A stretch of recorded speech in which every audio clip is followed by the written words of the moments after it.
84ኛው የአርበኞች የድል በዓል በአዲስ አበባ 4 ኪሎ የአርበኞች መታሰቢያ ሐውልት በሚገኝበት ስፍራ ተከብሯል። በበዓሉ ላይ ተገኝተው መልእክትን ያስተላለፉት የፌዴራል ፕሬዝዳንት ታዬ አጽቀሥላሴ አርበኛ አባቶቻችን በከፈሉት መስዋዕትነት ማንነቱ ያልተበረዘ ሕዝብ የተከበረችና ዳር ድንበሯ የታፈረ ሀገርን አስረክበውናል ብለዋል። የድል በዓሉ ለፋሺዝም እሳቤ ማክተም መነሻ የሆነ ለአፍሪካውያንም የነጻነት ቀንድል ነው ብለዋል። የድል በዓሉ ትናንትን የሚዘክር ዛሬን የሚያመላክትና ነገን የተነበየ ስለመሆኑም ተናግረዋል። ጀግኖች ኢትዮጵያውያን በፋሺስት የጣሊያ ጦር ላይ ድል የተቀዳጁበት ዕለት ብቻም ሳይሆን ይህ ቀን የፋሺዝም እሳቤና ፍልስፍና ዳግም እንዳይንሰራራ የቅኝ ግዛት እሳቤም በአፍሪካ ምድር እንዲንኮታኮትና መቸነፍም እንደሚችል ደግመን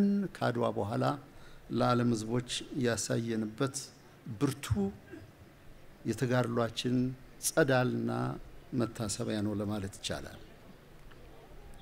የድል ቀን ፋይዳን እና ታሪካዊ ሴት ማክበር ትናንትን የሚያመላክት ዛሬን በከፍታ የሚመለከት ነገን ደግሞ የነገን ጉዞና መንገድ ተስፋ ያለው ጽናት ያለው መሆኑን አጉልቶ የሚያሳይ በመሆኑ ነው።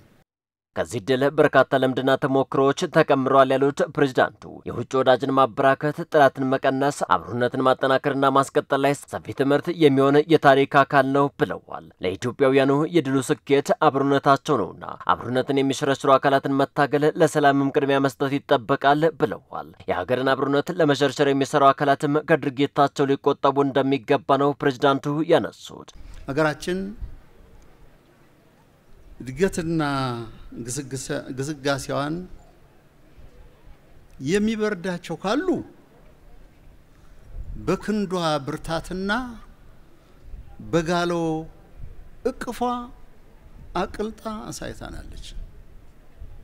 የታሪክ ምስክርነትም ይኸው ነው። ላከበሯትና ፍቅር ሞገስን ትሰጣለች። የጦርነት አታሞ የጎሰሙባትን ሞት የደገሱላትን በደመ ነፍስ የፖለቲካ ሐሳቤ ያወቋትን በልህልውናዋ ላይ የሚመሳጠሩትን መስመር ታስይዛለች። ታሪካችን ይሄን ይመሰክራል። ትርምስ ብሂላቸውና ቀልባቸው የሆነ ወገኖች በሰው ሞት የቡታ ጩኸት መስደድ የተቃኙት ሁሉ ለመገሰጽ ትሻለች። እድገቷ ግስጋሴዋ እና ለመዘመን ያላት ጥድፊያና ታታሪነት የማይመቻቸው ካሉም እንዲታረሙ ታሳስባለች፣ ትመክራለች። የሀገርን እድገት ለማፋጠን አብሮነትን ማላቅ ለሰላምም ዘመቆም ይገባል ያሉት የፌዴራል ፕሬዝዳንት ታዬ አጽቀሥላሴ በጊዜ የለኝም መንፈስ መስራትና መትጋት ከሁሉም ኢትዮጵያውያን የሚጠበቅ ኃላፊነት ሊሆን ይገባል ብለዋል። የኢትዮጵያን እድገት ለማፋጠን ዝምናዋን ለማትጋት ሁላችንም ለሰላም ጎበዞች መሆን ይኖርብናል። ለዚህም ኢትዮጵያ አሁን ባለችበት የእድገት ደረጃ የምታጠፋው ጊዜ የለም። የኢትዮጵያ ዘመን የኢትዮጵያ ጊዜ በመሆኑ ዋዛ ፈዛዛ ባልባሌ ሊጠፋ የሚችል ጊዜ የለም።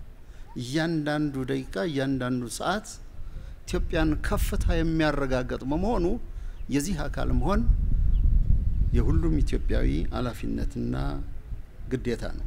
የአርበኞች ድል የኢትዮጵያ አሁን እድገትም የሚዘከርበት ነው ያሉት ፕሬዝዳንቱ ከህዝብ ሐሳብ በተቃራኒ ከሀገር እድገትም በተለየ መልኩ የተሰለፉ አካላት ማሰብና ማሰላሰል ቢችሉ ሲሉም ሐሳብን ሰንዝረዋል። በዚህ ታላቅ የድል በዓል የምንዘክረው የሰላምንና የእድገትን አሸናፊነትና ድል በመሆኑ የኢትዮጵያን እድገት እንቅስቃሴ ማቆምም መግታትም የሚፈቀድ ተግባር አይሆንም። ስለዚህ የኢትዮጵያን ሕዝብ ሐሳብ የሚጋፋ የሚያዘገይ በኢትዮጵያ ላይ የሚመሳጠር ሁሉ ማሰብና ማስተዋል ደግሞ ማሰላሰል ይኖርበታል እላለሁ።